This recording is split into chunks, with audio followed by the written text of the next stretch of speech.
Start करेंगे modern physics 2। ठीक है, और मॉडर्न फिजिक्स 2 में the first topic is size and density of nucleus. ठीक है, तो सबसे पहले अगर हम साइज ऑफ द न्यूक्लियस के बारे में बात करें, ठीक है, तो जो वॉल्यूम होता है न्यूक्लियस का, it is the directly proportional to the mass number. ठीक है, it is the directly proportional to the mass number. तो वॉल्यूम कितना होगा? It is the 4/3πr³ where R is the radius of the nucleus. ठीक है, 4/3πr³ it is directly proportional to mass number है। तो यहाँ से 4/3π तो कांस्टेंट है, इसका मतलब r³ is directly proportional to है। ठीक है, तो यहाँ से देखो तो आपका जो r आएगा, it is the directly proportional to a⁴ 1/3। ठीक है, a⁴ 1/3। तो यहाँ से आप प्रोपोर्शनल हटा करके एक कांस्टेंट लगाते हो, दैट इज द r0। ठीक है, r0, तो ये हो जाएगा r0 a⁴ 1/3। ठीक है, तो जो रेडियस होगी न्यूक्लियस की, वो आपके पास इतनी हो जाएगी r0। It is a constant और इसकी वैल्यू होती है 1.1 इंटू 10⁻⁻15 के ऑर्डर का। ठीक है, और ये आपके पास कितना हो गया? a⁴ 1/3। ठीक है, जहां पर a आपका क्या है? a is a mass number. ठीक है, a is a mass number. ठीक है, अच्छा, उसके बाद अगर हम दूसरी बात करें डेंसिटी के बारे में। ठीक है, तो अगर आपके पास ये न्यूक्लियस है, ठीक है, अगर आपका ये क्या है? न्यूक्लियस। ठीक है, तो अगर हम इसके मास के बारे में बात करें, डेंसिटी क्या होगा? Mass upon volume. ठीक है, अगर आप इसके मास के बारे में बात करोगे तो इसका मास कितना होगा? ठीक है, ए जो इसका मास नंबर होगा, ठीक है, वो एमयू में होगा। तो अगर आप इसको केजी में कन्वर्ट करो तो आपको क्या करना पड़ेगा? 1.67 इंटू 10⁻⁻27 से मल्टीप्लाई कर दो, तो it is converted into the KG. ठीक है, ये तो एमयू में होगा। तो अगर आप 1.67 इन 10⁻⁻27 से मल्टीप्लाई करो तो ये आपके पास केजी में आ जाएगा। ठीक है, तो यहाँ से अगर आप देखो, अगर आप इसके डेंसिटी के बारे में बात करो तो डेंसिटी इक्वल टू आपके पास कितना हो जाएगा? ये आपके पास हो जाएगा ए इंटू, ये हो जाएगा 1.67 इंटू 10⁻⁻27। ठीक है, और डिवाइड बाई वॉल्यूम। ठीक है, रेडियस आपने अभी पहले ही देखा, रेडियस आपके पास कितना? R equal to r0 a⁴ 1/3। ठीक है, तो रेडियस आपके पास हो जाएगा, मतलब वॉल्यूम हो जाएगा 4/3πr³, और आर आपके लिए कितना हो जाएगा? तो ये हो जाएगा 1.1 इंटू 10⁻⁻15 का क्यूब, और यहाँ पर कितना हो जाएगा? इंटू ए, क्योंकि a⁴ 1/3 था, तो वो 3 और 3 क्या हो गए? कैंसिल आउट हो गए। ठीक है, तो यहाँ से अगर आप देखो तो ए और ए आपके पास क्या हो जाने वाला है? कैंसिल आउट हो जाने वाला है। ठीक है, तो यहाँ से आप इसको सॉल्व करोगे ना, तो ये आपके पास अप्रोक्सीमेट आता है 10⁻17 kg पर मीटर क्यूब। ठीक है, 10⁻17 kg पर मीटर क्यूब, इतने ऑर्डर की आपके पास डेंसिटी निकल करके आती है न्यूक्लियस की। ठीक है, इसीलिए इसीलिए बोला जाता है कि जो एटम होता है उसमें बहुत सारा पार्ट क्या होता है? इम्प्टी होता है। लगभग 99% क्या होता है? इम्प्टी होता है। ठीक है, क्योंकि आप देख रहे हो 1 मीटर क्यूब वॉल्यूम, अगर वो इम्प्टी ना हो तो 1 मीटर क्यूब वॉल्यूम का जो मास होगा, इट इज द 10⁻17 केजी। ठीक है, इसीलिए डेंसिटी ऑफ द न्यूक्लियस बहुत ज्यादा है, लेकिन डेंसिटी ऑफ द मटेरियल बहुत कम होती है। ठीक है, because of the mass of the part of the atom is empty. ठीक है, most of the part of the atom is empty. ठीक है, तो बाय द वे डेंसिटी का ऑर्डर होता है न्यूक्लियस के बारे में। ठीक है, तो आपके लिए ये फॉर्मूला बहुत बहुत इंपॉर्टेंट है। ठीक है, ये वाला फॉर्मूला कि R equal to r0 a⁴ 1/3। ठीक है, क्योंकि इस पे बहुत प्रॉब्लम आता है। ठीक है, कि आपको हीलियम के न्यूक्लियस का रेडियस दे दिया और लिथियम के न्यूक्लियस का रेडियस पूछ लिया। ठीक है, तो r0 तो कांस्टेंट है। ठीक है, आपको सीधे r directly proportional to a⁴ 1/3 लगाना होगा। r1/r2 equal to a1/a⁴ 1/3। ठीक है, और वहां से आप एक का दिया होगा और दूसरे का पूछेगा तो उसके बारे में आप बात कर सकते हैं। ठीक है, तो this formula is most most important. ठीक है, अब नेक्स्ट टॉपिक आता है, that is the nuclear force. ठीक है, न्यूक्लियर फोर्स या फिर आप स्टेबिलिटी ऑफ द एटम के बारे में भी बात कर सकते हो। ठीक है, क्योंकि देखो होता है क्या है ना, अगर आपके पास न्यूक्लियस है तो हमको पता है न्यूक्लियस में होते हैं क्या? न्यूक्लियस में होता है न्यूट्रॉन और प्रोटॉन। ठीक है, न्यूक्लियस में क्या होते हैं? न्यूट्रॉन और प्रोटॉन। ठीक है, तो देखो, या तो न्यूट्रॉन और न्यूट्रॉन के बीच में फोर्स लग सकता है, या तो प्रोटॉन और प्रोटॉन, या तो न्यूट्रॉन और प्रोटॉन। ठीक है, अगर न्यूट्रॉन और प्रोटॉन, इसमें तो कोई डाउट नहीं है। ठीक है, तो यहां पर एक कंसेप्ट आता है, that is the nuclear force. ठीक है, किसका कंसेप्ट आता है? न्यूक्लियर फोर्सेस का।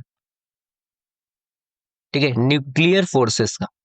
ठीक है, जो न्यूक्लियर फोर्सेस होते हैं, it is attractive in nature. ठीक है, which is attractive in nature. पहली बात ये आपको पता होना चाहिए। ठीक है, कि ये किसके नेचर में होते हैं? Which is attractive in nature. Attractive in nature. ठीक है, attractive in nature.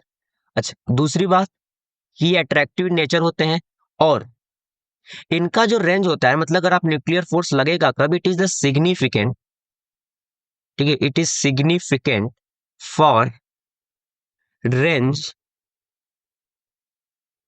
10 to power less than 10 to power -14 metre, ठीक है। अगर आपका रेंज 10 टू पावर -14 मीटर से भी कम है, मतलब समझ जिनके बीच में आप न्यूक्लियर फोर्स की बात कर रहे हो, अगर उनके बीच का जो डिस्टेंस है वो 10 टू पावर -14 मीटर से भी कम है, तो उनके बीच में क्या होता है, न्यूक्लियर फोर्स लगता है। और आपको पता हो तो न्यूक्लियस का रेडियस अप्रोक्सीमेट 10 टू पावर -15 के ऑर्डर का होता है, ठीक है। तो इनके बीच में क्या होता है, न्यूक्लियर फोर्स क्या करते हैं, एक्ट करते हैं, ठीक है। इनके बीच में क्या होता है, न्यूक्लियर फोर्स आपके क्या करते हैं, एक्ट करते हैं, ठीक है। तो अगर मैं यहाँ पर नेट फोर्स के लिए बात करूं, ठीक है, अगर मैं यहाँ पर नेट फोर्स के लिए बात करूं, आपके पास न्यूट्रॉन और न्यूट्रॉन हो गया, ठीक है, फिर प्रोटॉन और प्रोटॉन हो गया, और फिर आपके पास क्या हो गया, न्यूट्रॉन और प्रोटॉन, ठीक है, न्यूट्रॉन और प्रोटॉन। तो आप यहाँ पर देखो, न्यूट्रॉन के ऊपर तो कोई चार्ज होता नहीं है, तो इनके बीच में इलेक्ट्रोस्टैटिक फोर्स लगने वाला नहीं है, तो इनके बीच में केवल और केवल क्या लगेगा, न्यूक्लियर फोर्स, और ये क्या होगा, अट्रैक्टिव नेचर, तो दोनों due to the nuclear force एक दूसरे को क्या करेंगे, अट्रैक्ट करेंगे। अगर आप प्रोटॉन और प्रोटॉन के बीच में बात करोगे, तो प्रोटॉन के ऊपर पॉजिटिव चार्ज होता है, मतलब इनके ऊपर इलेक्ट्रोस्टैटिक फोर्स लगेगा, which is repulsive in nature, ठीक है। और साथ ही साथ इनके बीच में न्यूक्लियर फोर्स आप भी लगेगा, ठीक है, इनके बीच में क्या लगेगा, न्यूक्लियर फोर्स भी लगेगा, और साथ ही साथ क्या लगेगा, इलेक्ट्रोस्टैटिक फोर्स भी लगेगा, ठीक है। और क्या लगेगा, इलेक्ट्रोस्टैटिक फोर्स भी लगेगा। अगर आप न्यूट्रॉन और प्रोटॉन के लिए बात करो, तो neutron it is the neutral, तो इनके बीच में भी केवल और केवल क्या लगने वाला है, इनके बीच में भी केवल और केवल न्यूक्लियर फोर्स ही एक्ट करने वाला है,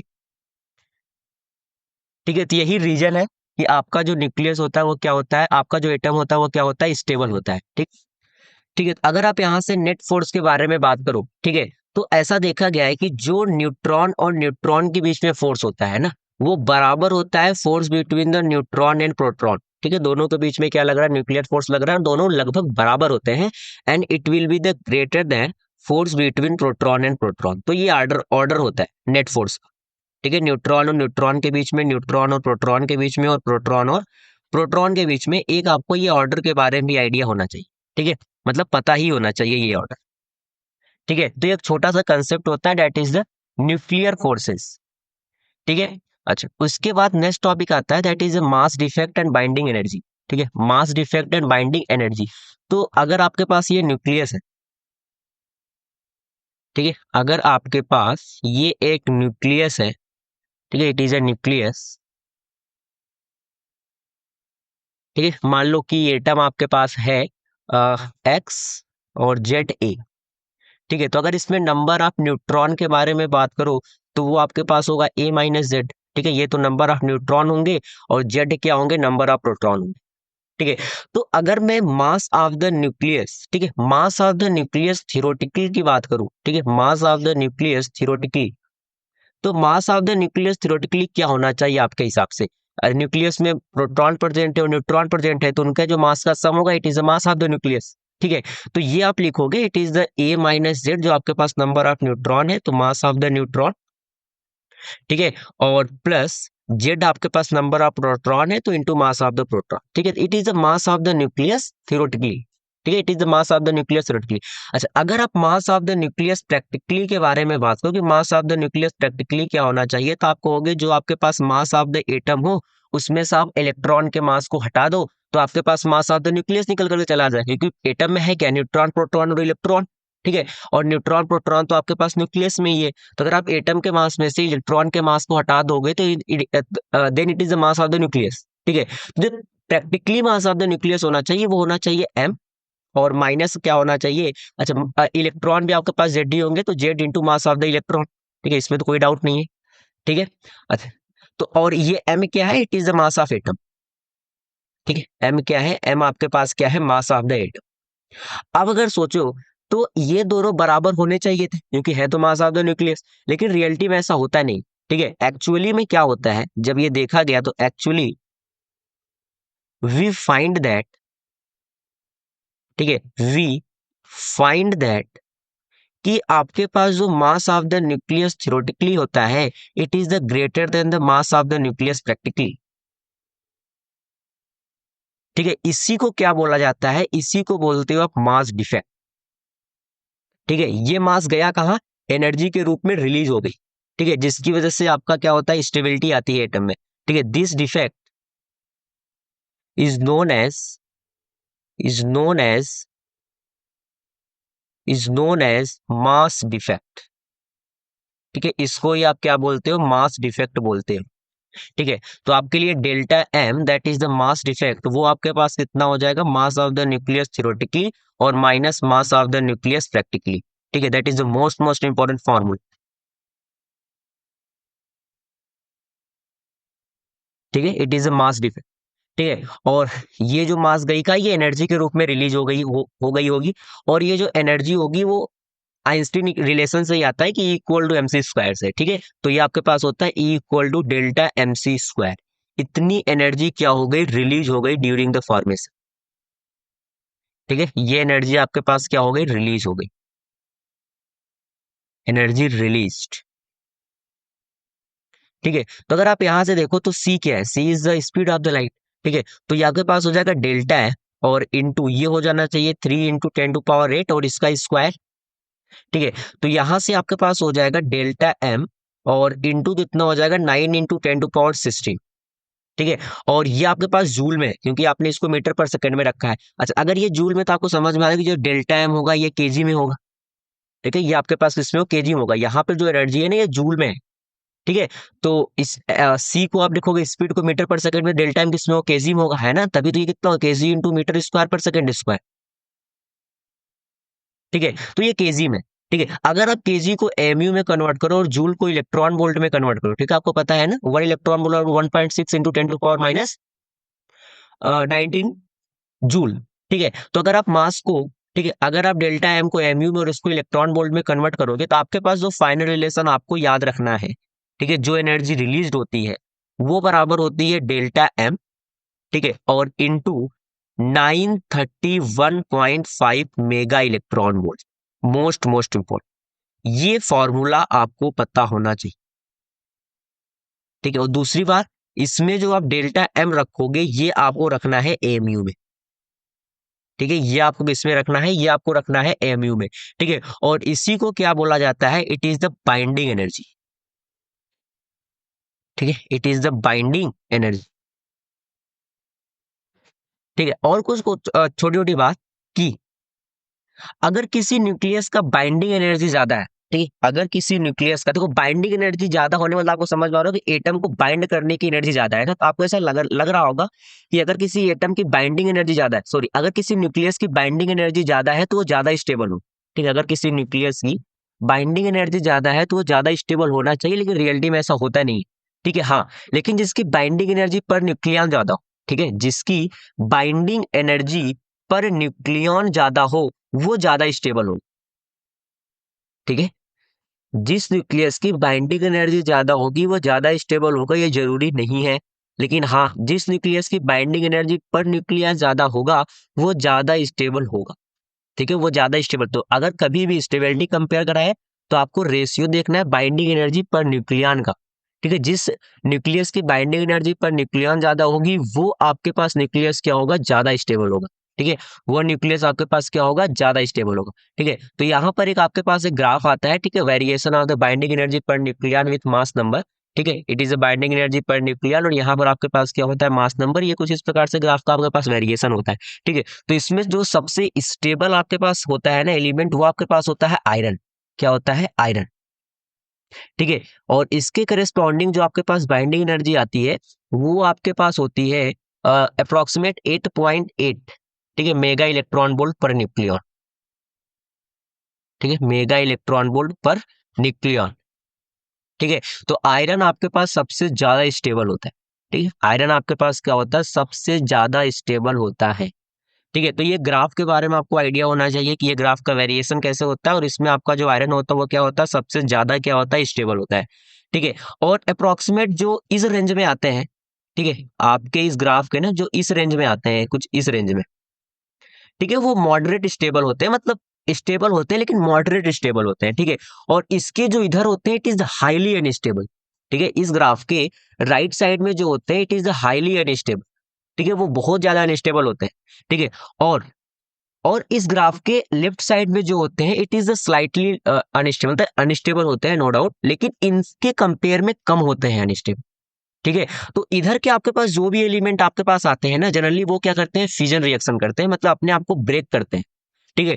और आपके पास ये जो मैंने यहाँ पर आपको रीजन दिखाया है ना, इसके जो लेफ्ट साइड में आते हैं वो क्या करते हैं, फ्यूजन रिएक्शन करते हैं, मतलब कंबाइन होकर के एक बड़ा न्यूक्लियस बनाते हैं, ठीक है। और इधर क्या करते हैं, ब्रेक करते हैं, ठीक है। तभी हम बात करेंगे न्यूक्लियर फ्यूजन और न्यूक्लियर फ्यूजन क्या होता है। भाई तो बस आप यहाँ पर भी ये समझो कि सबसे ज्यादा स्टेबल कौन सा होता है, आयरन। और अप्रोक्सीमेट जो इस रेंज में आते हैं वो आपके पास क्या होते हैं, स्टेबल होते हैं, ठीक है। मॉडरेट स्टेबल होते हैं बट स्टेबल होते हैं, ठीक है। और इस रीजन के जो राइट साइड में होते हैं इट इज हाईली अनस्टेबल, और इसके जो लेफ्ट साइड में होते हैं वो भी अनस्टेबल होते हैं, लेकिन इनके कंपेयर में कम होते हैं, ठीक है। तो जो राइट साइड में आपके पास होते हैं वो क्या करते हैं, फ्यूजन रिएक्शन करते हैं, और जो लेफ्ट साइड में इस रीजन को मैं दिखा रखा हूँ वो क्या करते हैं, फ्यूजन रिएक्शन करते हैं, ठीक है। फ्यूजन रिएक्शन का मतलब अपने आप को छोटे छोटे पार्ट में ब्रेक करना, और फ्यूजन रिएक्शन का क्या मतलब होता है कि दो छोटे छोटे मिलकर के एक बड़ा न्यूक्लियस फॉर्म कर लेना, ठीक है। तो बाय द वे भी उसके बारे में हम बात करेंगे, ठीक है। उसके बाद एक और यहाँ पर चीज आता है दैट इज द स्टेबिलिटी का, ठीक है। कर्व होता है, ठीक है, तो कि आपको पता होना चाहिए और कुछ नहीं, ठीक है, कि it is plotted between the atomic number, ठीक है, and the number of neutrons, ठीक है, and the number of neutrons. और ये आपके पास क्या है, प्रोटॉन है, ठीक है। टॉपिक नंबर में मत बोलो, इट इज द प्रोटॉन, ठीक है।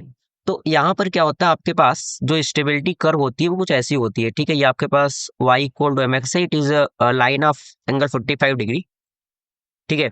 तो जो आपके पास स्टेबिलिटी रीजन होता है ना वो कुछ ये होता है,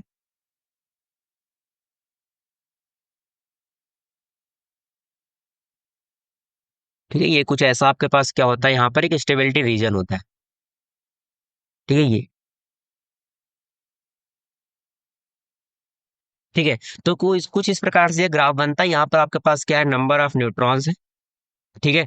और यहाँ पर आपके पास क्या है, नंबर ऑफ प्रोटॉन्स है, ठीक है। तो ये नंबर ऑफ न्यूट्रॉन्स है और ये नंबर ऑफ प्रोटॉन्स है, इनके बीच में ग्राफ प्लॉट किया जाता है, it is the stability region, ठीक है। ये आपके पास क्या होती है, स्टेबिलिटी रीजन होती है, और जो भी इसके लेफ्ट राइट लाई करेंगी वो क्या करेंगी, न्यूक्लियर फ्यूजन या फिर न्यूक्लियर फ्यूजन करती है, मतलब बेसिकली रेडियो एक्टिव, ठीक है, मतलब कि वो डीके करते हैं, ठीक है। और रेडियो एक्टिव डीके है नहीं मेंस के सेल बेस में, तो उसके बारे में बात भी नहीं करने वाले हैं, ठीक है। यहाँ पर दो टॉपिक और आता है, एक आपके पास आता है न्यूक्लियर फ्यूजन, ठीक है। न्यूक्लियर फ्यूजन क्या होता है कि ब्रेकिंग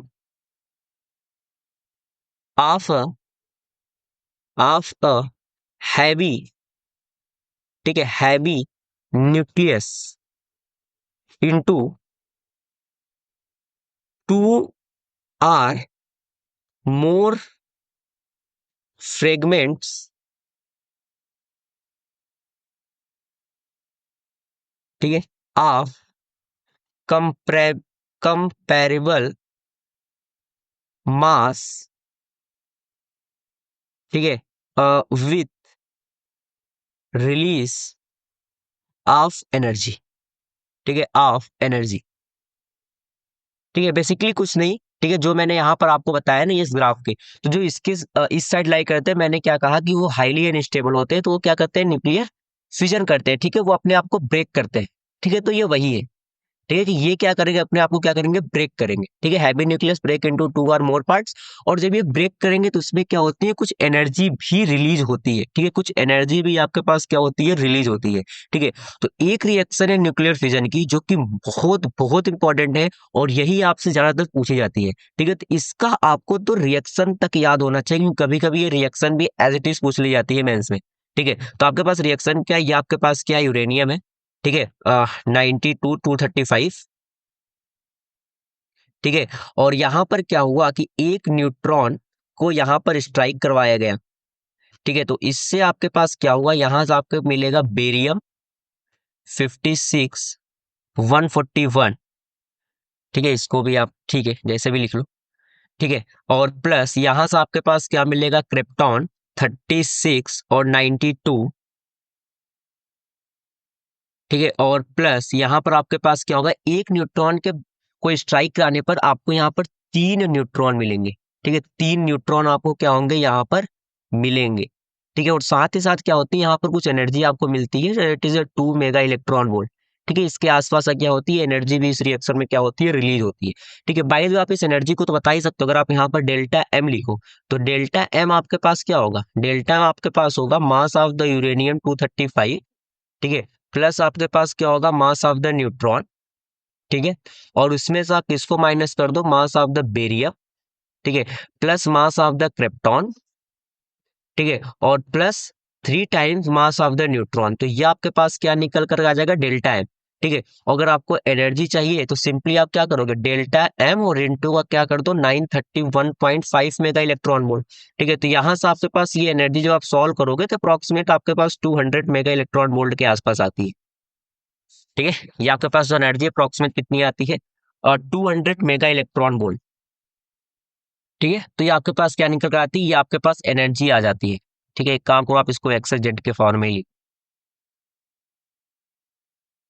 ठीक है, बस आप कंफ्यूज मत होना। ये आपके पास 92 आप इधर ही कर लो, और ये आपके पास हो गया 141। ठीक है, और यहाँ पर ठीक है, आप इसको इसी फॉर्म में लिखो, ठीक है, जेड। ठीक है, तो भाई देखो आपको ये रिएक्शन पहली बार पता होनी चाहिए। ठीक है, मोस्ट मोस्ट इंपॉर्टेंट। ठीक है, ये रिएक्शन बहुत ही ज्यादा इंपॉर्टेंट है। ठीक है, मैंने कहा कि कभी कभी रिएक्शन में एच पूछी जाती है। ठीक है, तो ये रिएक्शन बहुत इंपॉर्टेंट है। ठीक है, और डेल्टा एम मतलब ये एनर्जी कितनी रिलीज होगी वो तो आप बता ही सकते हो, अगर आपको इनका मास पता हो। बस याद रखना ये डेल्टा एम आपको एमयू में पुट करना है। ठीक है, जब आप यहाँ पर 931.5 मेगा इलेक्ट्रॉन वोल्ट जब आप मल्टीप्लाई कर रहे हो तो यहाँ पर डेल्टा एम आपके पास किसमें है, एमयू में है। ठीक है, डेल्टा एम आपके पास किसमें है, एमयू में है। ठीक है, तभी हम एग्जाम्पल करेंगे तो आपको समझ में आ जाएगा बाय द वे। ठीक है, यहाँ पर आप जो दूसरी टाइप की रिएक्शन है that is the nuclear fusion. ठीक है, न्यूक्लियर फ्यूजन, तो इसमें क्या होता है, हाँ, इसमें जो लाइट न्यूक्लियाई होंगी वो कंबाइन होकर के क्या बनाएंगी, एक सिंगल न्यूक्लियाई बनाएंगी। ठीक है, तो लिख लो कि लाइट न्यूक्लियाई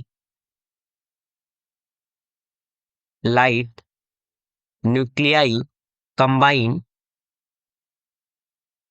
ठीक है, इनटू अ सिंगल न्यूक्लियाई।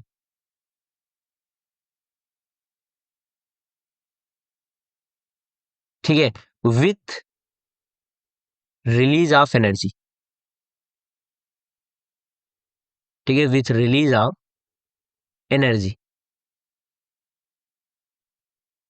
ठीक है, तो यहां पर आपके लिए एक रिएक्शन है जैसे 1H2, ठीक है, +1H2। ठीक है, और ये कंबाइन होकर के आपके पास क्या बनाएंगी, 2He4, और प्लस यहाँ पर एनर्जी रिलीज होती है, it is the 21.6 mega electron volt. ठीक है, तो ये डेल्टा ई आप निकाल सकते हो। ठीक है, डेल्टा ई आपके पास कितना हो जाएगा, डेल्टा एम और इंटू सी स्क्वायर या फिर 931.5 मेगा इलेक्ट्रॉन वोल्ट, अगर आप अपने डेल्टा एम को इसमें पुट कर दो, एमयू में रख दो तो। ठीक है, तो जब आप इसको सॉल्व करो तब वही अप्रोक्सीमेट आपके पास 21.6 मेगा इलेक्ट्रॉन वोल्ट के आसपास ये निकल करके आ जाती है। ठीक है, तो इसमें जो आपके पास एनर्जी रिलीज होती है it is 21.6 mega electron volt. ठीक है, तो कभी कभी क्या होता है, ये एनर्जी आपको दे दी जाती है। ठीक है, जो आप यहाँ पे न्यूक्लियर फ्यूजन और फ्यूजन ने पूछा तो क्वेश्चन कुछ अलग होगा। ठीक है, और दूसरा टाइप क्या होता है कि आपसे एनर्जी ही पूछ ली जाती है। ठीक है, आपको रिएक्शन दे दी जाएंगी, इनके मासेस दे दिए जाएंगे एमयू में, और आपसे एनर्जी पूछ ली जाती है। ठीक है, जो कि इस रिएक्शन में रिलीज होगी। तो यहाँ पर ऐसे ही दिए दो टाइप्स के प्रॉब्लम आपको देखने को मिलते हैं। ठीक है, अभी हम बात करेंगे प्रॉब्लम के बारे में। भाई जो आपको ये समझ में आना चाहिए कि न्यूक्लियर फ्यूजन और न्यूक्लियर फ्यूजन क्या होता है। ठीक है, तो ये आपके पास न्यूक्लियर फ्यूजन है और आपके पास ये क्या है, न्यूक्लियर फ्यूजन। ठीक है, तो मॉडर्न फिजिक्स 2 के थियोरेटिकल पार्ट में बस इतना ही। ठीक है, इतने टॉपिक आपको देखने जो कि आपके सिलेबस में गिवन। ठीक है, अब हम करेंगे इस पे बेस्ड कुछ एग्जाम्पल्स। अब देखना, अब बात करते हैं इस पे एग्जांपल के बारे में। ठीक है, जैसे it is the first example, ये क्या कर रहा है कि न्यूक्लियस एट रेस्ट, ठीक है, डिसइंटीग्रेट्स into two smaller nuclei with their masses in the ratio of 2:1। ठीक है, after the disintegration they will move. ठीक है, ये तो बहुत इजी प्रॉब्लम है, इट इज, ये तो मॉडर्न फिजिक्स का भी नहीं है अगर आप सोचो तो सिंपली अगर आपके पास ये जो न्यूक्लियाई है, ठीक है, अगर ये 2:1 में आपके पास ये डिसइंटीग्रेट हुआ तो ये दोनों क्या करेंगे, अपोजिट डायरेक्शन में मूव करेंगे। ठीक है, और इस केस में आपके पास लीनियर मोमेंटम क्या रहने वाला है, कंजर्व रहने वाला है। पी इनिशियल इक्वल टू क्या होगा, पी फाइनल होगा। तो इनिशियल इनके पास कोई लीनियर मोमेंटम है नहीं, फाइनली अगर आप देखो तो ये हो जाएगा m1 इंटू वी1 और माइनस m2 इंटू वी2। आप एक डायरेक्शन को क्या ले लो, पॉजिटिव ले लो। तो यहां से आपके पास आ जाएगा m1 into V1 equal to कितना आ जाएगा, m2 और इंटू का v2। ठीक है, तो इसका मतलब यहां से v1 अपान v2 आपके पास आ जाएगा m2 बाई m1। ठीक है, तो इनका आपके पास रेशियो इसका अपोजिट आ जाएगा, मतलब 1:2 का आ जाएगा। तो यहां से अगर आप देखो तो इन अपोजिट डायरेक्शन, ठीक है, in opposite direction, in opposite with speed in the ratio of 1:2, मतलब ऑप्शन ए यहाँ से खुल जाने वाला है। ठीक है, अब देखना नेक्स्ट एग्जांपल, जैसे ये है, ये क्या कर रहा है कि ये आपको एक फ्यूजन रिएक्शन दे रखा है, ठीक है, जिसमें दो स्मॉल न्यूक्लियाई मिल करके आपके पास एक बड़ा न्यूक्लियाई बना रहे हैं, ठीक है, और प्लस यहाँ पर क्या, इट इज द न्यूट्रॉन। तो कह रहा है the masses of the neutron, helium and neutron आपको दे रखा है। तो ठीक है, कह रहा है कि if 1 kg of the neutron undergo complete fusion, ठीक है, एक न्यूट्रॉन जाएगा कंप्लीट फ्यूजन में, यहाँ पर आपके पास दो न्यूट्रॉन है, ठीक है, कह रहा है कि find the amount of total energy released. ठीक है, तो सबसे पहले आप ये देखो, ये जो आपको रिएक्शन दे रखा है, इट इज द 1H2, और मतलब कि इट इज द न्यूट्रॉन, ठीक है, वो तो आपको समझ में आ रहा होगा। यहां से ये कंबाइन होकर के बनाया क्या है, इट इज द हीलियम, ठीक है, और प्लस कितना है, एक यहाँ पर क्या है आपके पास न्यूट्रॉन है। ठीक है, तो अगर आप इसमें डेल्टा एम के बारे में बात करो, ठीक है, तो डेल्टा एम आपके पास हो जाएगा, देखो दो न्यूट्रॉन है तो 2 और उसका मास है 2.015, ठीक है, और कितना हो जाएगा माइनस, ये हो जाएगा 3.017, और प्लस कितना हो जाएगा 1.009। ठीक है, ये आपके पास डेल्टा एम होगा। तो आप इसको सॉल्व करो इस डेल्टा एम को, तो ये डेल्टा एम की वैल्यू आपके पास निकल करके आ जाएगी 0.04 AMU। ठीक है, इतना आपके पास क्या निकल कर आएगी, एमयू निकल करके आएगी। तो एक एमयू, ठीक है, बराबर कितना है 931.5 मेगा इलेक्ट्रॉन वोल्ट, ठीक है, पर सेकंड, मतलब सॉरी, पर C square, C is the velocity of the speed of the light. तो यहां से अगर मैं एनर्जी रिलीज्ड के बारे में बात करूं, ठीक है, एनर्जी रिलीज्ड, तो एनर्जी रिलीज्ड आपके पास कितनी होने वाली है, डेल्टा एम और इंटू 931.5 मेगा इलेक्ट्रॉन वोल्ट, तो यह जाएगा 0.04 और इंटू का कितना कर दो 931.5। ठीक है, तो इतना मेगा इलेक्ट्रॉन वोल्ट एनर्जी क्या होगी, रिलीज होगी। ठीक है, लेकिन यहां पर देखना ये दो ड्यूट्रॉन है, ठीक है, ये दो ड्यूट्रॉन है जो आपके पास कंबाइन हो रहे हैं। ठीक है, और यहां पर आपको जो बात करना है वो 1 kg के लिए बात करना है। ठीक है, तो पहली बात आप ये देखो, ये आपके पास एनर्जी निकल करके आ जाएगी 3.726 मेगा इलेक्ट्रॉन वोल्ट। ठीक है, इसमें तो कोई डाउट नहीं है। अब आपको बात करना है इफ 1 kg ऑफ न्यूट्रॉन, पहली बात तो आपको क्या देखना पड़ेगा, हाँ, कि 1 kg में कितने नंबर ऑफ न्यूट्रॉन प्रेजेंट है। ठीक है, तो मतलब मुझे बेसिकली नंबर ऑफ ड्यूट्रॉन निकालने हैं, तो उसके लिए मुझे नंबर ऑफ मोल्स निकालने पड़ेंगे। तो अगर मैं नंबर ऑफ मोल्स के बारे में बात करूं ना, क्योंकि नंबर ऑफ मोल्स में अगर आप एवोगैड्रो नंबर्स मल्टीप्लाई कर दोगे तो नंबर ऑफ एटम निकल करके आ जाएंगे। तो नंबर ऑफ मोल्स आपके पास आ जाएगा, इट इज द 1 kg, तो 1 × 10⁻³ और डिवाइड बाई, ठीक है, और डिवाइड बाई यहां पर आपके पास क्या है, ड्यूट्रॉन है, तो ड्यूट्रॉन का मास कितना है 2, यहाँ पे ये देखो ना 2। ठीक है, तो बेसिकली वो 2.015 दे रखा था, तो आप अप्रोक्सीमेट 2 ले लो, तो यहां पर कितना आ जाएगा 2, तो ये तो नंबर ऑफ मोल्स है। तो अगर आप बात करोगे नंबर ऑफ ड्यूट्रॉन, ठीक है, इन 1 kg, नंबर ऑफ ड्यूट्रॉन्स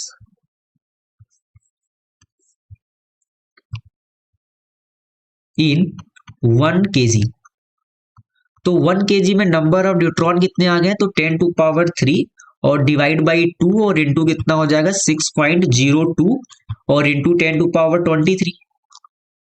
ठीक है, तो यहां से आपके पास कितना हो जाएगा, ये 3.01 इंटू 10⁻26, तो ये आपके पास हो गया 3.01 और इंटू कितना हो गया 10⁻26। ठीक है, तो सिंपली अब आप देख लो, ये आपके पास एनर्जी रिलीज है, ठीक है, और नंबर ऑफ न्यूट्रॉन इतना है। ठीक है, ये आपके पास एनर्जी रिलीज है। अच्छा, ये तो नंबर ऑफ न्यूट्रॉन है। अब पहली बात, ये जो एनर्जी रिलीज है ये दो नंबर ऑफ न्यूट्रॉन के लिए है ना, ये दो न्यूट्रॉन कंबाइन होकर के बात कर रहे हैं। तो अगर आप पर न्यूट्रॉन के लिए एनर्जी रिलीज निकालो, ठीक है, अगर आप बात करो एनर्जी रिलीज्ड, एनर्जी रिलीज पर न्यूट्रॉन, ठीक है, कि एक न्यूट्रॉन अगर होता तो कितनी एनर्जी रिलीज होती, तो वो आपके पास आता 3.726 और डिवाइड बाई 2। ये तो समझ में आ रही है कि यहाँ पर दो न्यूट्रॉन है। ठीक है, तो ये आपके पास आ जाएगा 1.863 मेगा इलेक्ट्रॉन वोल्ट। तो इतना नंबर ऑफ एनर्जी रिलीज होगी एक न्यूट्रॉन से, और 1 kg में आपके पास कितने नंबर ऑफ न्यूट्रॉन है, तो इतने नंबर ऑफ न्यूट्रॉन है। ठीक है, तो अगर आप मुझसे बात करोगे एनर्जी रिलीज्ड, ठीक है, एनर्जी रिलीज्ड पर kg ऑफ न्यूट्रॉन, ठीक है, पर केजी ऑफ ड्यूट्रॉन, ठीक है, ड्यूट्रॉन, तो वो आपके पास कितना आ जाएगा यहां से, ठीक है, वो आपके पास आ जाएगा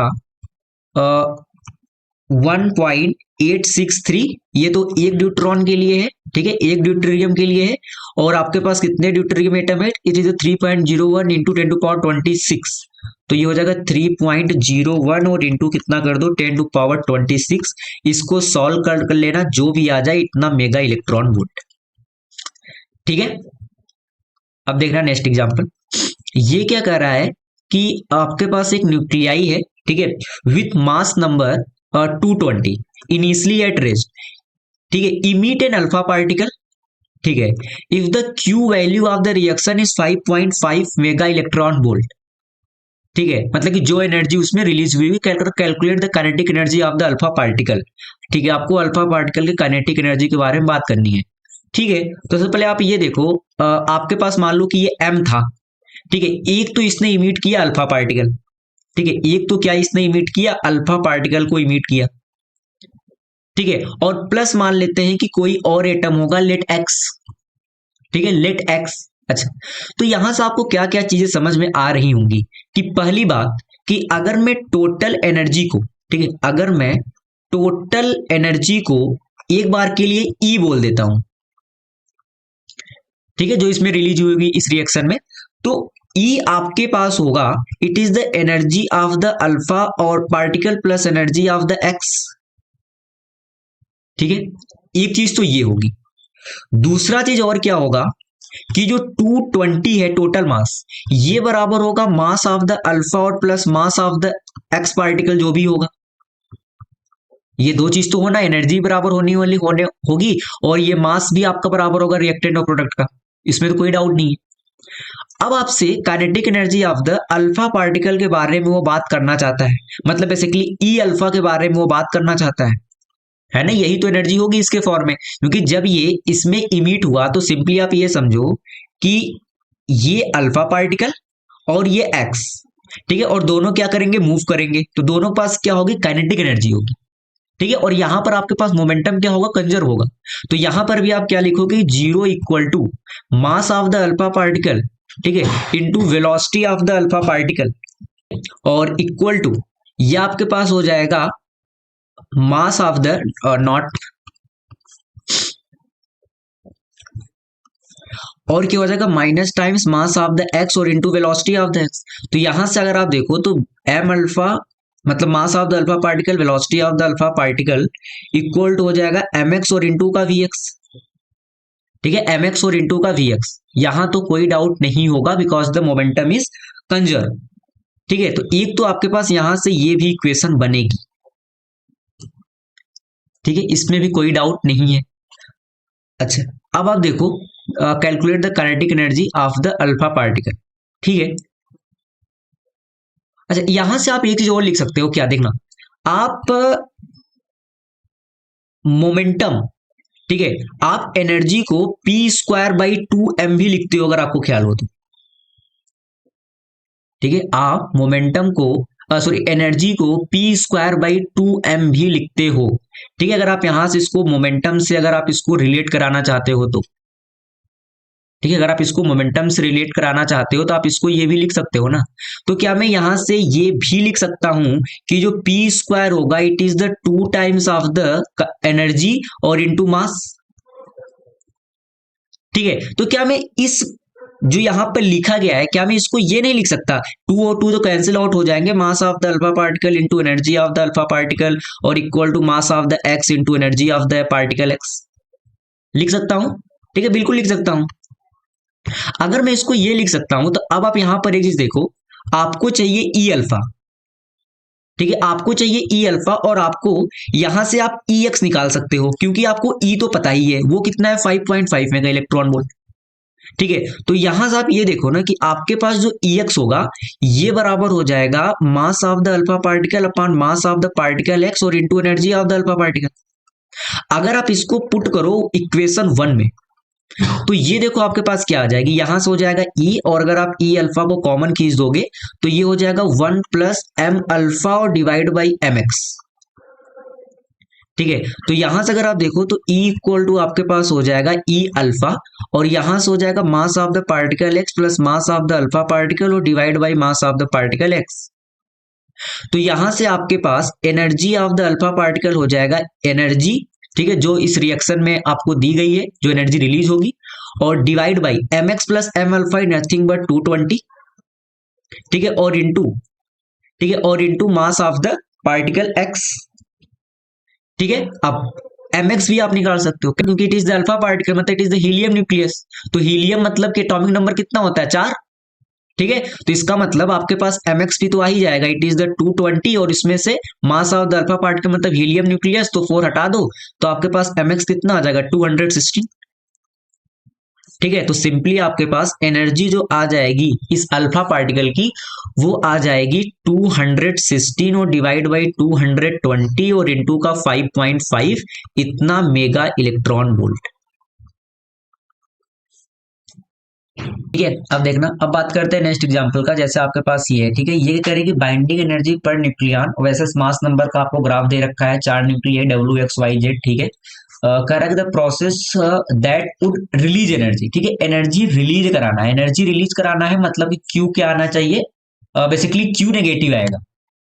ठीक है, मतलब उसका मॉडुलस पॉजिटिव आएगा, सिंपल करने मतलब ये, क्योंकि एनर्जी रिलीज हो रही है। ठीक है, एनर्जी क्या हो रही है, रिलीज हो रही है। ठीक है, मतलब कि प्रोडक्ट साइड की एनर्जी ज्यादा होगी, सिंपल करने मतलब आप ये समझो, क्योंकि एनर्जी रिलीज हुई है। ठीक है, तो इसका मतलब आप पहली बात तो ये देखो कि जो बाइंडिंग एनर्जी ऑफ डब्ल्यू होगा, ठीक है, बाइंडिंग एनर्जी ऑफ डब्ल्यू कितना होगा, ये तो आपके पास बाइंडिंग एनर्जी पर न्यूक्लियन है। ठीक है, it is the binding energy per nucleon.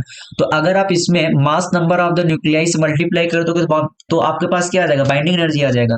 तो इसका मतलब डब्ल्यू के करेस्पॉन्डिंग है 7.5, तो हो जाएगा 7.5 और इंटू का 120, तो ये कितना हो जाएगा, 12 इंटू 5 60, और ये हो जाएगा 90 ना, इतना मेगा इलेक्ट्रॉन वोल्ट। और उसके बाद इसी प्रकार अगर आप बात करोगे कि बाइंडिंग एनर्जी ऑफ एक्स कितना होगा, तो ये हो जाएगा 90 और इंटू का 8, तो ये हो गया 720। ठीक है, इतना मेगा इलेक्ट्रॉन वोल्ट। और उसी प्रकार अगर आप बात करोगे बाइंडिंग एनर्जी ऑफ वाई के बारे में, तो ये हो जाएगा 8.5 और इंटू का 60, तो ये आपके पास हो गया 510, है ना। और उसी प्रकार अगर आप बात करोगे बाइंडिंग एनर्जी ऑफ जेड, तो ये हो गया 5 इंटू 30 मतलब 150। ठीक है, 150। ठीक है, तो अब बस आप देख लो, अगर आप फर्स्ट के लिए बात करो तो y2z है, मतलब y गोज टू 2z, तो ये 510 और ये 300, नहीं ये तो नहीं होगा। ठीक है, इसमें एनर्जी एब्जॉर्ब होगी। w goes to x plus Z, तो w 900 है, 720 प्लस 150 870, ये भी नहीं होगा। ठीक है, y गोज टू 2y, हाँ y गोज टू 2y, हाँ ठीक है 2y है ना, तो इसमें अगर आप करोगे तो अगर आप बाइंडिंग एनर्जी ऑफ w, ठीक है, और माइनस करोगे बाइंडिंग एनर्जी ऑफ y, और वो भी उसका 2 टाइम्स, ठीक है, तो ये आपके पास देखो ना, ये 900 आएगा और ये माइनस कितना आ जाएगा, 120। ठीक है, तो इसका मॉडुलस पॉजिटिव आएगा इस केस में ना, तो यही आपके पास आंसर हो जाएगा, और ऑप्शन डी भी क्या हो जाएगा, एलिमिनेट हो जाएगा। ठीक है, चेक कर लो, X goes to Y plus Z है, तो एक्स आपके पास कितना है 720, और इन दोनों को अगर आप ऐड भी कर दो तो फिर भी ये 660 ही देंगे आपके पास। ठीक है, अब देखना नेक्स्ट एग्जांपल। ठीक है, ये क्या कह रहा है कि अ स्टार, ठीक है, initially has 10 to power 40 neutron.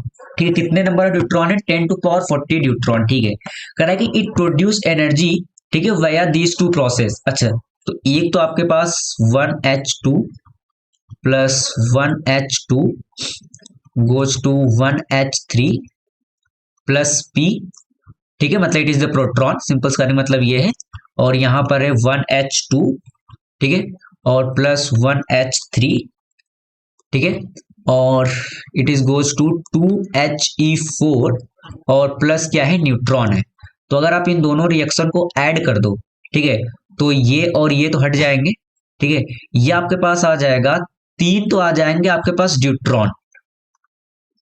ठीक है, और it will be the goes to, एक आपके पास आएगा हीलियम एटम प्लस प्रोटॉन और प्लस न्यूट्रॉन। ठीक है, तो यहां से आपके पास जो डेल्टा एम निकल करके आएगा, ठीक है, मतलब यहां जो एनर्जी निकल कर आएगी बेसिकली डेल्टा एम इंटू सी 931.5 मेगा इलेक्ट्रॉन वोल्ट, वो आएगी 3 न्यूट्रॉन के लिए। और आपको बात कितने के लिए करना है, the neutron supply the star exhaust in a time order, ठीक है, उसके पास इतने न्यूट्रॉन है, the neutron supply of the star is exhausted in a time of the order, ठीक है, मतलब कि कितनी एनर्जी रिलीज होगी ना बाई 10⁻14 न्यूट्रॉन। सबसे पहले तो आपको उसको फाइंड आउट करना पड़ेगा, ठीक है, फिर आपको टाइम निकालना है इस इतनी एनर्जी को एग्जॉस्ट होने में कितना टाइम लगेगा। अगर आपके पास average power radiated by the star इतना है तो ठीक है, सबसे पहले एनर्जी निकाल लो कि 10⁻14 न्यूट्रॉन की वजह से एनर्जी होगी कितनी है आपके पास, ठीक है। तो अगर आप यहां से डेल्टा एम निकालो तो ये कितना हो जाएगा आपके पास, ये हो जाएगा 3 इंटू, ठीक है, इसका मास आपको दिया नहीं है बाय द वे, ये आपको देना चाहिए, ठीक है, एग्जाम में आपको गिवन होगा, इसके पहले आपको दिया गया था ना, तो वहां से हम इसको देख लेते हैं, ठीक है, कहाँ था आपके पास न्यूट्रॉन, न्यूट्रॉन यहाँ पर था ना न्यूट्रॉन, हाँ 2.015, ठीक है, 2.015 न्यूट्रॉन का है, ठीक है, तो इसकी हेल्प ले लेते हैं, ठीक है, ये हो जाएगा 2.015 और माइनस, ठीक है, यहां पर आपके पास है इट इज द हीलियम, ठीक है, ये आपके पास है हीलियम, तो हीलियम का भी शायद कहीं तो दिया था, ठीक है, अगर मैं हीलियम के लिए बात करूं तो हीलियम का आपके पास कितना होता है, नहीं यहां तो 3 था ना, तो अगर आप ठीक है ना एक का हो जाता है आपके पास 3.017 3He।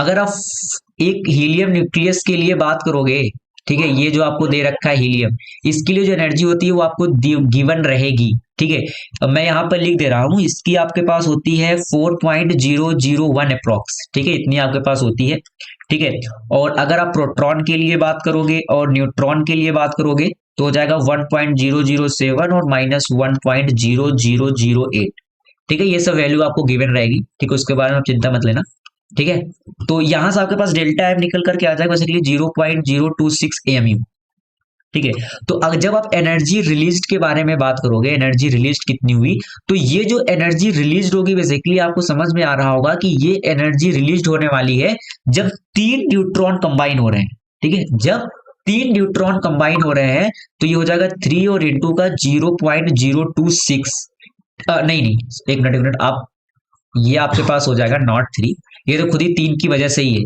तो ये आ जाएगा 0.026 और इंटू का 931, ठीक है, इतना मेगा इलेक्ट्रॉन वोल्ट, ठीक है, इतना मेगा इलेक्ट्रॉन वोल्ट, ठीक है, इसको सॉल्व करने पर जो भी आ जाए आपके पास उतना मेगा इलेक्ट्रॉन वोल्ट यहाँ से हो जाएगा, ठीक है, तो इसको सॉल्व कर लेना, ठीक है, इतना मेगा इलेक्ट्रॉन वोल्ट आपके पास होगा, ठीक है, ये तो आपके पास जो एनर्जी रिलीज हुई है तब हुई जब 3 न्यूट्रॉन आपके पास कंबाइन हुए हैं, ठीक है, तो अगर आप पर न्यूट्रॉन के लिए बात करो, ठीक है, अगर आप पर न्यूट्रॉन के लिए बात करो, ठीक है, पर न्यूट्रॉन मतलब एनर्जी रिलीज पर न्यूट्रॉन, ठीक है, एनर्जी रिलीज्ड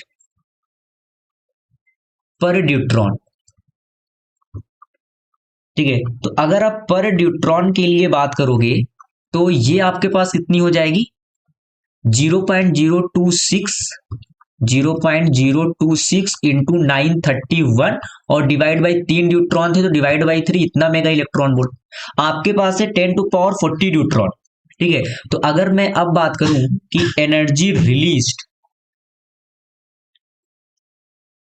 ठीक है, एनर्जी रिलीज्ड बाई 10⁻40 न्यूट्रॉन, ठीक है, तो इनकी वजह कितना हो जाएगा तो 0.026 और इंटू का 931 और डिवाइड बाई 3, ठीक है, और इंटू 10⁻40 इतना मेगा इलेक्ट्रॉन, ठीक है, तो इतना तो एनर्जी रिलीज होगी, ठीक है, अब आप ये देखो कि 1 सेकेंड में कितनी एनर्जी रेडिएट कर रही है आपकी स्टार, तो बेसिकली जो पावर होता है इट इज द डी/dt, है ना, ये जो आपको दे रखा है 10⁻16 वॉट दे रखा है ना, तो बेसिकली आपके पास क्या है जूल पर सेकेंड ही तो है, मतलब 1 सेकेंड में इतनी एनर्जी आपके पास क्या हो रही है रेडिएट कर रहा है आपके पास स्टार, ठीक है, तो और टोटल एनर्जी रेडिएट कितना कराना है, इतना कराना है, 1 सेकेंड में हो कितना रहा है, इतना हो रहा है, ठीक है, तो ये काम करो पहले आप इसको भी जूल में कन्वर्ट कर लो, तो ये आपके पास हो जाएगा 0.026 और इंटू का 931 और डिवाइड बाई 3 और इंटू 10⁻40, ठीक है, मेगा हो गया 10⁻6 और ई आपके पास हो गई 1.6 इंटू 10⁻−19 इतना जूल, ठीक है। तो आपके पास जो टाइम आ जाएगा ना, आपके पास जो टाइम आ जाएगा वो आपके पास कितना आ जाएगा, वो आपके पास आ जाएगा, अगर मैं इसको ई बोल दूं, ठीक है, तो ये आ जाएगा ई और divide by 10⁻6, not 6, it is 16, ठीक है, ये आ जाएगा 10⁻16, ठीक है, इतना सेकंड आपके पास टाइम यहां से लगने वाला है। ठीक है, बेसिकली प्रॉब्लम में कुछ नहीं था, बस आपको ये देखना था अगर 10⁻40 ड्यूट्रॉन है तो ये तो जो एनर्जी इसमें रिलीज होगी ये 3 ड्यूट्रॉन की वजह से इतनी एनर्जी रिलीज होने वाली है। ठीक है, 0.026 इंटू 931 इतना मेगा इलेक्ट्रॉन वोल्ट की, तो एक ड्यूट्रॉन की वजह कितनी होगी, डिवाइड बाई 3 कर दो, तो 10⁻40 की वजह कितनी होगी, 10⁻14 से आप मल्टीप्लाई और कर दो। ठीक है, तो उतनी एनर्जी तो टोटल रिलीज हुई होगी, और एक सेकेंड में जो एग्जॉस्ट हो रही है, ठीक है, वो है 10⁻16, तो टोटल टाइम कितना लगेगा एग्जॉस्ट होने में, इतनी एनर्जी को जो 10⁻14 इलेक्ट्रॉन मिल सॉरी ड्यूट्रॉन मिल करके प्रोड्यूस कर रहे हैं, तो बेसिकली इतना और डिवाइड बाई एक सेकंड में जितनी एनर्जी हो रही है, तो आपके पास टोटल टाइम निकल करके आ जाने वाला है। ठीक है, अब देखना नेक्स्ट एग्जांपल, ये क्या कह रहा है कि if a star can convert all the helium nuclei completely, ठीक है, इनटू ऑक्सीजन न्यूक्लियाई, ठीक है, कह रहा है कि द एनर्जी रिलीज्ड पर oxygen nuclei is, if a star can convert all the helium nuclei completely into oxygen nuclei, the energy released per oxygen nuclei, ठीक, अच्छा अच्छा, ठीक है, ये हीलियम है ना, और आपको कंप्लीटली कन्वर्ट हुआ है ऑक्सीजन में, ठीक है, तो ऑक्सीजन का मतलब हो गया 8O16, है ना, और हीलियम आपके पास होता है एटॉमिक नंबर 4 और मास नंबर 4, तो इसका मतलब ये 4 कंबाइन हुए होंगे। ठीक है, ये आपके पास 4 कंबाइन हुए होंगे, तो अगर आप यहां पर डेल्टा एम के बारे में बात करो, ठीक है, तो यहां से आपके पास डेल्टा एम कितना आ जाएगा, और यहां से एक ही ऑक्सीजन न्यूक्लियाई फॉर्म भी मैंने कराया है, ठीक है, एक ही 4 हीलियम न्यूक्लियाई मिल करके एक ऑक्सीजन न्यूक्लियाई फॉर्म कर रहे हैं, तो बेसिकली यहां से डेल्टा एम आ जाएगा 4 इंटू 4.0026 और माइनस का 15.9994 इतना एमयू। ठीक है, तो जो आपके पास एनर्जी निकल करके आ जाएगी, रिलीज होगी, ठीक है, पर oxygen nuclei, that is the, यहां से ये सॉल्व करने पर जो भी आ जाए, ठीक है, और कितना हो जाएगा 931.5 इतना मेगा इलेक्ट्रॉन वोल्ट। ठीक है, इजी। ठीक है, अब बात करते हैं नेक्स्ट एग्जांपल की, ये कह रहा है कि during a nuclear fusion, nuclear fusion में क्या होता है, हाँ, 2 लाइट न्यूक्लियाई कंबाइन होते हैं to form a heavier nuclei and possibly other products. ठीक है, ये तो बिल्कुल सही है, ठीक है, ऑप्शन डी। ठीक है, अब बात करते हैं नेक्स्ट एग्जांपल की, ये क्या कर रहा है कि आपको एक रिएक्शन दे रखी है, ठीक है, कि आपके पास 2 ड्यूट्रॉन है और 2 ड्यूट्रॉन मिल करके फॉर्म कर रहे हैं एक हीलियम न्यूक्लियस को, ठीक है, और प्लस कुछ एनर्जी यहां पर रिलीज हो रही है, तो आपसे कह रहा है कि एक तो कितनी एनर्जी रिलीज हुई आप उसको बता दो, और किस टाइप का ये न्यूक्लियर है, तो ये तो फ्यूजन है ना, ठीक है, 2 लाइटर न्यूक्लियर कंबाइन होकर बना रहे हैं, तो और आपके पास जो क्यू होगा basically it is the delta M और इंटू का 931.5 इतना मेगा इलेक्ट्रॉन। ठीक है, तो अगर आप डेल्टा एम के बारे में बात कर लो तो 2 इंटू 2.0141 और माइनस 4.0024, ठीक है, और इंटू ये आपके पास हो जाएगा 931.5, ठीक है, इतना मेगा इलेक्ट्रॉन। ठीक है, अब देखना नेक्स्ट एग्जांपल, ये क्या कह रहा है कि the binding energy per nucleon आपको दे रखा है, तो सबसे पहले तो आप इसकी बाइंडिंग एनर्जी निकालो, because it is the binding energy per nucleon, तो फिर आपसे बाय द पूछना है क्या चाहता है, कह रहा है the energy release when 2 deuteron, ठीक है, 2 ड्यूट्रॉन फ्यूज होकर के एक हीलियम न्यूक्लियस को फॉर्म करें, ठीक है, मतलब कि 1H2 प्लस 1H2, ठीक है, ये फ्यूज होकर के क्या बनाएंगे, एक हीलियम न्यूक्लियस, तो यहां पर जो एनर्जी रिलीज होगी it is nothing but delta M और इंटू का 931.5 मेगा इलेक्ट्रॉन वोल्ट। ठीक है, यही होने वाली है। ठीक है, तो बेसिकली आपको डेल्टा एम के बारे में बात करना है ना, तो डेल्टा एम के बारे में आपको बात करना है, delta M into 931.5 mega electron volt. ठीक है, और यहां पर आपको क्या दे रखा है, बाइंडिंग एनर्जी पर न्यूक्लियन आपको दे रखा है। अच्छा अच्छा, ठीक है, ये तो फिर आपके पास और ही इजी हो गया ना, देखो अगर आपको बाइंडिंग एनर्जी पर न्यूक्लियन इसने आपको दे ही रखा है, ठीक है, तो आपको तो ये भी फॉर्मूला यूज करने की इसमें रिक्वायरमेंट तो नहीं ही पड़ेगी। ठीक है, आप एक सिंपली काम करो कि जो बाइंडिंग एनर्जी आपके पास होगी, ठीक है, हीलियम न्यूक्लियस की, ठीक है, हीलियम न्यूक्लियस की बाइंडिंग एनर्जी कितनी होगी, तो आप कहोगे 7 × 4 मतलब 28 मेगा इलेक्ट्रॉन वोल्ट, ठीक है। उसी प्रकार अगर मैं बात करूं कि बाइंडिंग एनर्जी ऑफ ड्यूट्रॉन कितना होगा, ठीक है, बाइंडिंग एनर्जी ऑफ ड्यूट्रॉन कितना होगा, तो 2 और इंटू का 1.1 मतलब ये कितना हो जाएगा 2.2 मेगा इलेक्ट्रॉन वोल्ट, ठीक है। तो सिंपली इसमें जो एनर्जी रिलीज होगी, ठीक है, जो एनर्जी रिलीज होगी वो आपके पास कितनी एनर्जी रिलीज होगी, दैट इज द 28, ठीक है, और माइनस 2 ड्यूट्रॉन है तो 2 × 2.4 सॉरी 2.2, तो इतना मेगा इलेक्ट्रॉन वोल्ट की आपके पास क्या होने वाली है, एनर्जी रिलीज होने वाली है, ठीक है। अब देखना नेक्स्ट एग्जांपल, ये तो बहुत इजी है, ठीक है, इसके बारे में हम थियरी में भी बात कर चुके हो कि ये क्या बोल रहा है कि आपके पास एक हीलियम न्यूक्लियस है, F1 is the net force between the two proton, ठीक है, F2 is the net force between the to neutron, ठीक है, and F3 is the net force between the proton and neutron,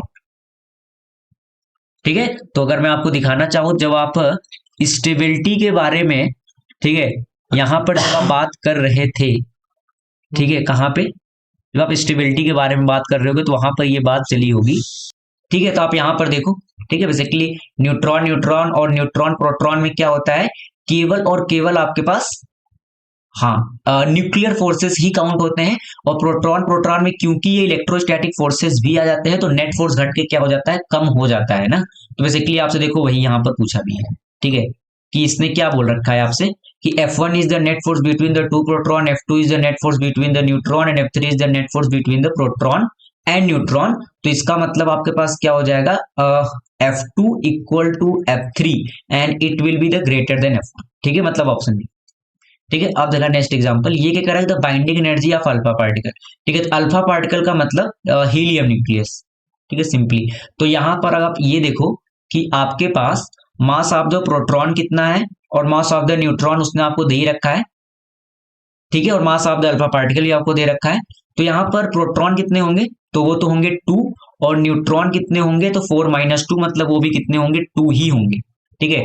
तो यहाँ पर आपके पास delta M कितना आ जाएगा, डेल्टा एम, तो डेल्टा एम आ जाएगा 2 × मास ऑफ द प्रोटॉन और +2 × मास ऑफ द न्यूट्रॉन, ठीक है, और माइनस कितना हो जाएगा, mass of the alpha particle, ठीक है। और जो एनर्जी बाइंडिंग एनर्जी होगी delta E, it is the delta M, और इंटू कितना हो जाएगा 931.5 मेगा इलेक्ट्रॉन वोल्ट, ठीक है। और डेल्टा एम तो आपके पास पता ही, उसको आप निकाल लेना, इट इज द 2 और इंटू 4.00274 और plus 2 × 1.00866, sorry it is the mass of the proton ना, तो यहां पर हो जाएगा आपके पास 2 × 1.00785, ठीक है, और कितना हो जाएगा माइनस का 4.00274, ठीक है। तो कौन सा ऑप्शन यहां से देख लेना, जो भी आ जाए, ठीक है, इतना मेगा इलेक्ट्रॉन वोल्ट आपके पास होगा।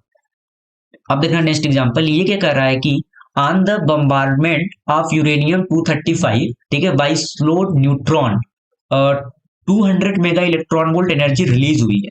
तो आपसे कह रहा है कि द पावर आउटपुट, ठीक है, the power output of the atomic reactor इतना, तो कह रहा है कि the rate of the fusion कितना होगा, ठीक है, the rate of the fusion कितना होगा। अच्छा, मतलब कि बेसिकली ये पूछना चाहता है कि कितने नंबर ऑफ न्यूक्लियाई डिके होंगे पर सेकेंड में, it is the rate of the fusion, ठीक है, क्योंकि बड़े क्या होंगे, फ्यूजन रिएक्शन में क्या होता है, बड़ा ब्रेक होता है छोटे छोटे पार्ट में, ठीक है। तो सिंपली आप यहां पर ये देखो कि अगर मैं यहां पर बोलूं कि लेट एन न्यूक्लियाई डीके पर सेकेंड, ठीक है, डीके पर सेकेंड, ठीक है, तो एन न्यूक्लियाई पर सेकेंड मान लो आपके पास डीके हो रहे हैं, ठीक है, और ये जो आपके पास 1.6 मेगा इलेक्ट्रॉन वोल्ट है, बेसिकली इतना एनर्जी पर सेकेंड है ना, इतना मेगा जूल एनर्जी पर सेकेंड, और टोटल है एन, ठीक है, टोटल आपके पास है एन न्यूक्लियाई, तो ये आपके पास हो जाएगा एन और इंटू का 200 mega electron volt equal to हो जाएगा 1.6 मेगा जूल पर सेकेंड, ठीक है। तो सिंपली यहां से कितना हो जाएगा, एन इंटू मेगा और मेगा कैंसिल आउट ही हो जाएंगे, तो आप इसको भी जूल में ही कन्वर्ट कर लो। ठीक है, समझ में आ रहा है ना? देखो ये mega 10 to power 6 10 to power 6 cancel, तो बेसिकली ई है, तो ये हो जाएगा 1.6 इंटू 10 to power-19, तो ये भी आपके पास जूल में ही आ गया, तो व्हाट इक्वल टू 1.6। तो बेसिकली यहां से बस आपके पास एन निकल करके आ जाएगा। ठीक है, कि इतने नंबर ऑफ न्यूक्लियाई पर सेकंड क्या हो रहे होंगे, डिके हो रहे होंगे, it is the rate of the fusion reaction. ठीक है, तो यहां से आपके पास कितना हो जाएगा 1.6। ठीक है, और डिवाइड बाई, अच्छा ये 1.6 भी कैंसिल आउट ही हो जाएंगे।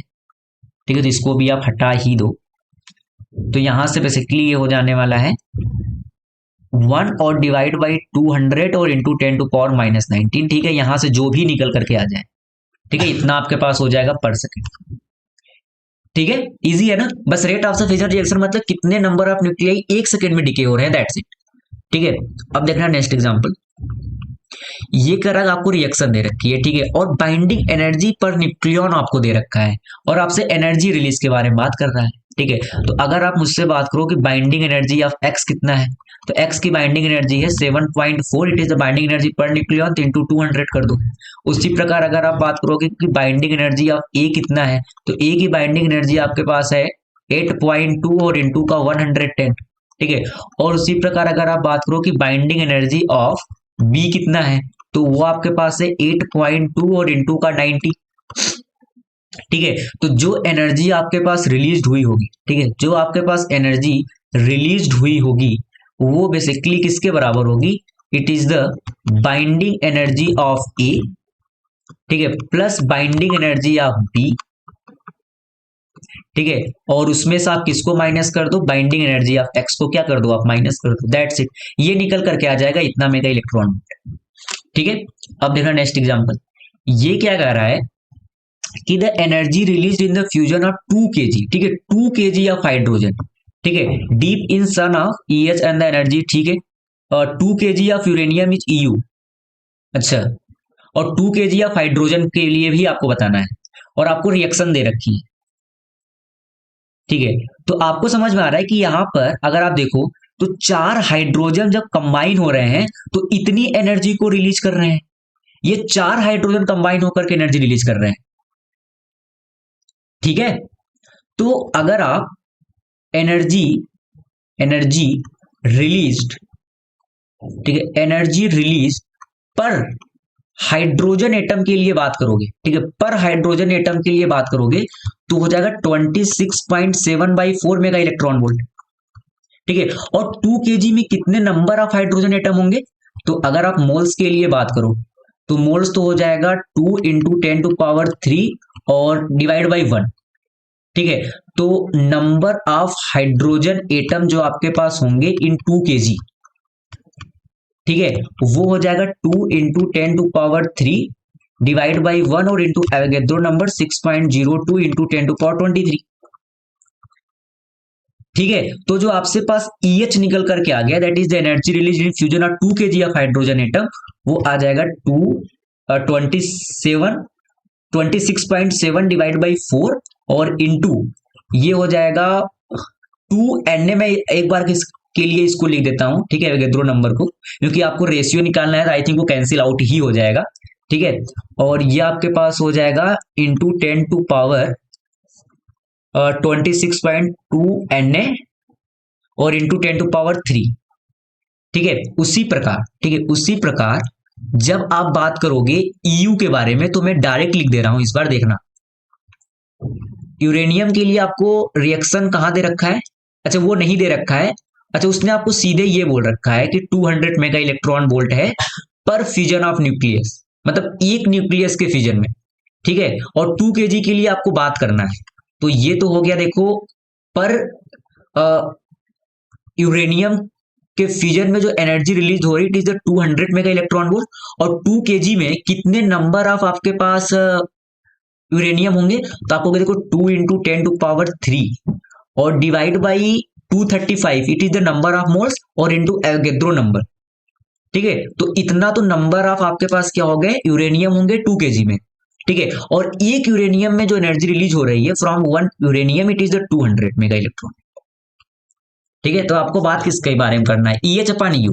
ठीक है, EH अपॉन EU।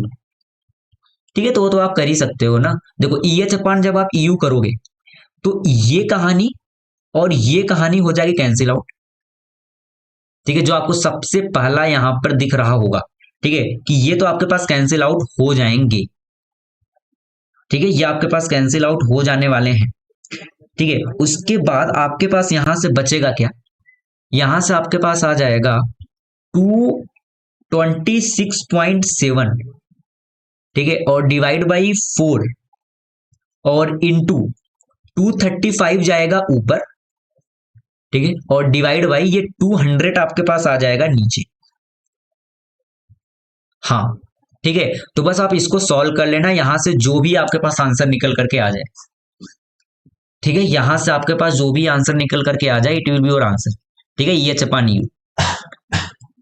ठीक है, बस कैलकुलेशन मिस्टेक ना हो, तरीका तो आपको समझ में आ ही गया होगा। ऐसा हमने 2 प्रॉब्लम कर चुके हैं अभी तक। ठीक है, अब देखना नेक्स्ट एग्जांपल। कह रहा है कि if am not is the mass of the isotope. ठीक है, ये तो बहुत ईजी है ना, बाइंडिंग एनर्जी ऑफ आइसोटोप। ठीक है, बोरान है आपके पास। ठीक है, ये 5 और 12। तो अगर आप इसमें प्रोटॉन की बात करो तो 5 है, न्यूट्रॉन की बात करो तो 7 है। तो आपके पास बाइंडिंग एनर्जी ऑफ आइसोटोप्स कितना हो जाएगा, 5 मास of the proton plus 7 mass of the neutron. ठीक है, और माइनस का एम नॉट और इंटू सी स्क्वायर। ठीक है, delta M into C square, option B.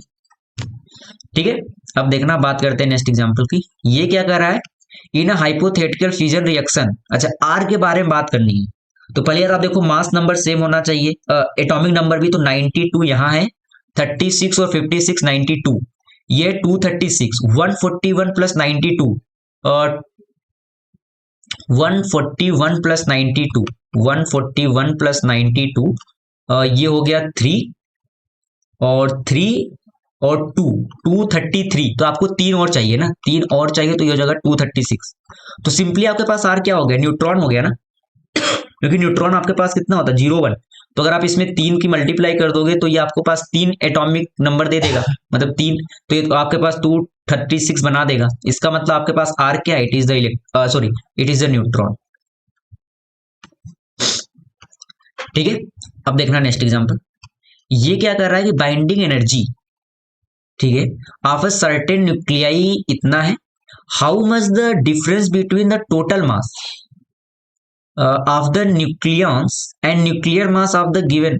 अच्छा ठीक है, ये तो बहुत ईजी है ना, ये तो simply delta E equal to delta M into C square के बारे में बात कर रहा है। ठीक है, तो डेल्टा एम आपके पास कितना निकल करके आ जाएगा, 18 इंटू 10⁸ और डिवाइड बाई 3 इंटू 10⁸, और इसका क्या हो जाएगा, स्क्वायर।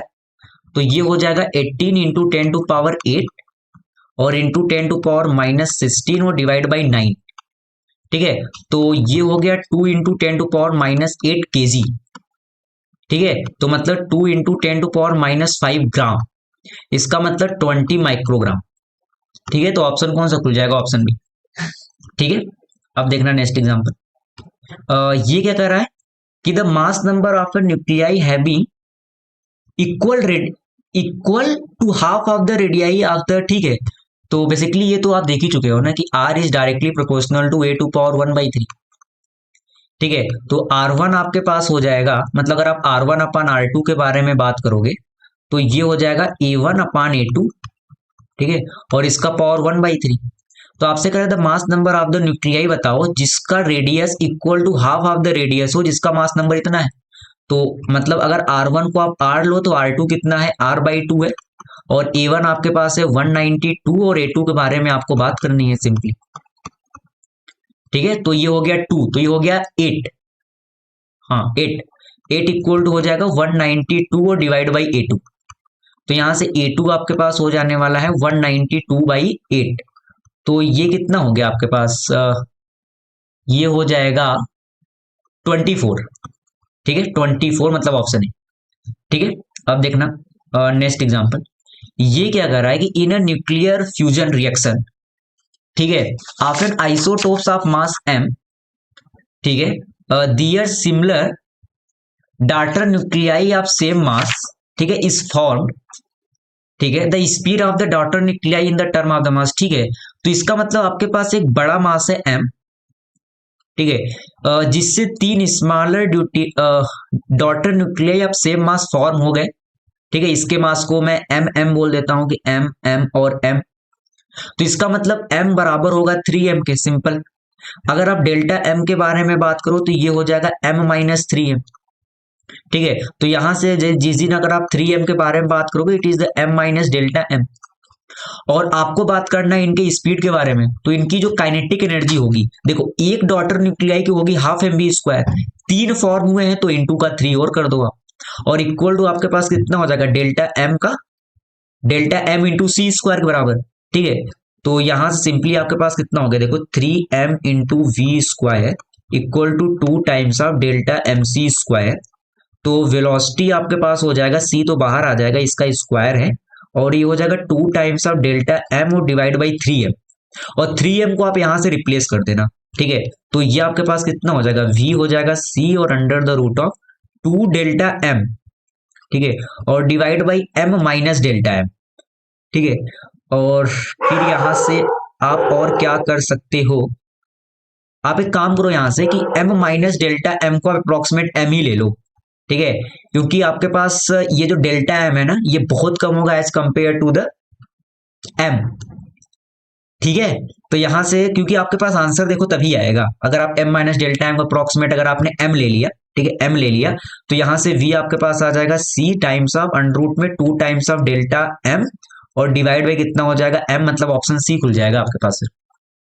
ठीक है, अब देखना नेक्स्ट एग्जांपल, ये क्या कर रहा है कि the explosive in a hydrogen bomb, ठीक है, इस मिक्सर आप जो आपको दे रखा है, ठीक है, आपको सबके मासेस दे रखे हैं, आपको बात क्या करना, अच्छा एनर्जी रिलीज।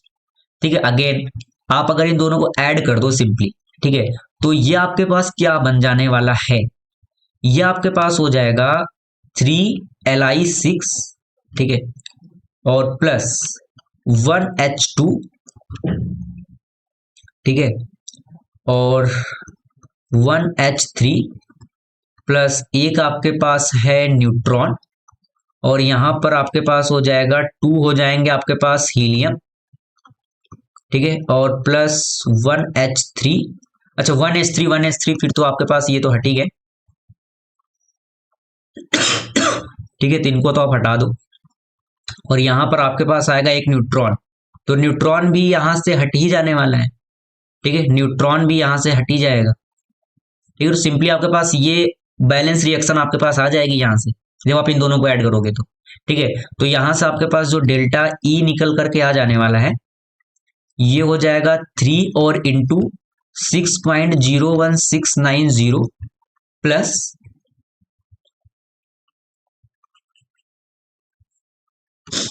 ठीक है, तो ये आपके पास कितना आ जाएगा, ये आ जाएगा 6.01690, और प्लस ये हो जाएगा 2.01471, और माइनस और 2 टाइम्स ऑफ, क्योंकि यहाँ पर 2 हीलियम न्यूक्लियस फॉर्म होंगे, तो 2 टाइम्स ऑफ 4.00388।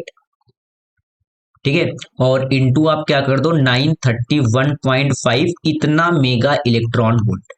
ठीक है, ये आपके पास आंसर यहां से निकल करके आ जाएगा। ठीक है, अब देखना नेक्स्ट एग्जांपल, ये क्या कर रहा है कि the atomic mass of the carbon इतना, ये इतना, the required energy to remove an neutron from this. तो जब आप इसमें से एक न्यूट्रॉन को रिमूव करोगे तो आपके पास पूछ रहा है ना, तो इसका मतलब ये सिंपली क्या हो जाएगा, ये आपके पास हो जाएगा 6C12, और प्लस कितना हो जाएगा एक न्यूट्रॉन। तो यहाँ पर कितनी एनर्जी आपके पास रिलीज होने वाली है, एनर्जी आपके पास रिलीज होगी, मैं सीधा लिख दे रहा हूं कि ये आपके पास होगा 13.003354।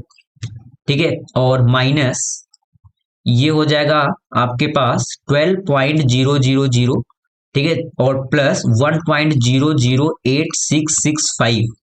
ठीक है, और इनटू क्या कर दो 931.5, तो इतना मेगा इलेक्ट्रॉन वोल्ट की एनर्जी क्या होने वाली है, रिक्वायर्ड आने वाली है। ठीक है, तो आपके पास यहां से इतना मेगा इलेक्ट्रॉन वोल्ट की एनर्जी क्या होगी, रिक्वायर्ड होगी to remove an electron neutron. ठीक है, तो इतना एनर्जी आपको देना पड़ेगा ना, तो ये आपके पास बेसिकली पॉजिटिव निकल करके आएगा ये डेल्टा ई। ठीक है, अब देखना next example, and it is the last example, ठीक है, ऑफ द मॉडर्न फिजिक्स 2। ये क्या कर रहा है कि in the given nuclear reaction the approximate amount of the energy released, ठीक है, तो ये तो बहुत इजी हो गया आई थिंक। ठीक है, आप तो सीधे लिख सकते हो। कितना हो जाएगा ये क्यू आपके पास? ये आपके पास हो जाने वाला है 238.0507 ठीक है, और माइनस ये हो जाएगा 234.04363 और प्लस 4.00260 ठीक है, और इनटू क्या कर दो 931.5 मेगा इलेक्ट्रॉन वोल्ट। ठीक है, दैट्स इट। इतनी एनर्जी आपके पास क्या होगी, रिलीज हो। ठीक है, तो यहां पर आपके पास मॉडर्न फिजिक्स 2 भी क्या होता है, इंड होता है। ठीक है,